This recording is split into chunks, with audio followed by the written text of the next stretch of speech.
অনেক জায়গায় অনেক নামে পরিচিত এই খাবারটা। আমাদের জেলায় এটাকে বলে হচ্ছে বুট বিরান। তো আমার মা যেভাবে বুট বিরান করে, তো আজকে আমি সেভাবেই বুট বিরান করেছি, সেটাই তোমাদের সাথে শেয়ার করছি। তো কী অবস্থা তোমাদের, তোমরা সবাই কেমন আছো?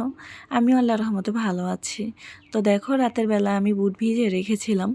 এগুলো কিন্তু নতুন বুট, বেশ খেতে কিন্তু ভালো লাগে নতুন বুট পুরাতন বুটের তুলনায়। তো সকালবেলা এগুলোকে বেশ ভালোভাবে পরিষ্কার করে নিয়ে এর মধ্যে নতুন আলু দিয়েছি একটুখানি, বেশি না।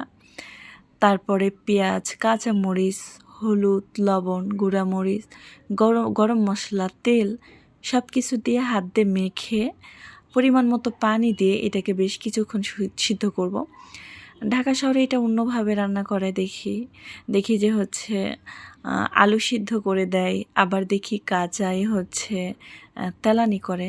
মানে আমার কাছে একটু অন্যরকম লাগে, আমাদের জেলার সাথে মিলে না। জায়গা ভেদে এক এক জায়গায় এক এক রকম করে রান্না করে, ব্যাপার না। তো অনেক কথাই বললাম, দেখো এরই মধ্যে কিন্তু বুট আমার সিদ্ধ হয়ে গিয়েছে। আর আলু তো আগেই সিদ্ধ হয়ে গিয়েছে, কারণ নতুন আলু বেশিক্ষণ জাল দিতে হয় না। তাছাড়া বুট যেহেতু ভিজিয়ে রেখেছিলাম, তাই অল্প সময়ের মধ্যে এটা হয়ে গেল। তো আমি একটু বেশ কিছুক্ষণ ধরে নাড়াচাড়া করছিলাম যাতে একটু ধরধরা হয় ঝোলটা। তো অনেকেই বলেন আমরা যারা মিনি কিচেনে রান্নাবাড়া করি তারা নাকি বড় চুলায় রান্না করি, তারপর ছোট চুলায় দেখায়। তো দেখো, ভিতরে কিন্তু আমার মোম জ্বালানো ছিল, এই মোমবাতি দিয়ে আজকে আমি এটা রান্না করেছি। তো রান্না বাড়া শেষে একটা প্লেটের মধ্যে আমি কিছুটা বুট নিলাম, সাথে মুড়ি নিয়েছি। এটা আমার অনেক বেশি পছন্দের খাবার, গ্রামে গেলে প্রায় খাওয়া হয়। আর হচ্ছে এই তো আমি হচ্ছে মুড়ি আর বুট বিরিয়ানি খেলাম।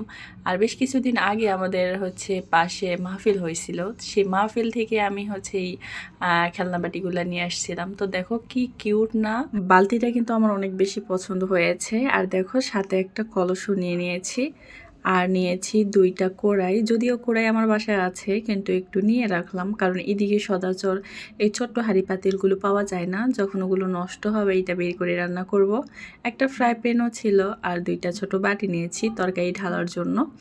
আর নিয়েছি 2টা তরকারির কড়াই, আর একটা মগ নিয়েছি। মগটাও কিন্তু বেশ সুন্দর। আর সব শেষে নিয়েছি, এটা হাতা বলবো না ডাবু বলবো বুঝতেছি না। তো দেখো সবগুলা জিনিসই কিন্তু আমার অনেক বেশি ভালো লেগেছে। আর তোমরা হয়তো সাউন্ড শুনতে পাচ্ছ, ভয়েস দেওয়ার সময় পাশে গান বাজছিল, যদিও সারাদিন বেজেছে, যন্ত্রণায় ভয়েস দিতে পারিনি, কিন্তু কিছু করার নেই, ভিডিও দেওয়ার সময় হয়েছে। এদিকে গান বাজতেইছে, তাই বাধ্য হয়েই ভয়েস দিলাম। আর যেহেতু জিনিসপাতি কিনছি, তাই ভাবলাম যে একটু হচ্ছে করি, চা বানাই। তো বালতি ভরে দুধ নিয়ে আসছি, আর এই যে হচ্ছে চা বানালাম। দুধ চা বেশি ভালো লাগে আমার রং চার চেয়ে। তো কালারটা কিন্তু জোশ এসেছে। তো সবাই তোমরা ভালো থেকো, সুস্থ থেকো। আবার অন্য কোনো ভিডিওতে কথা হবে। আল্লাহ হাফেজ।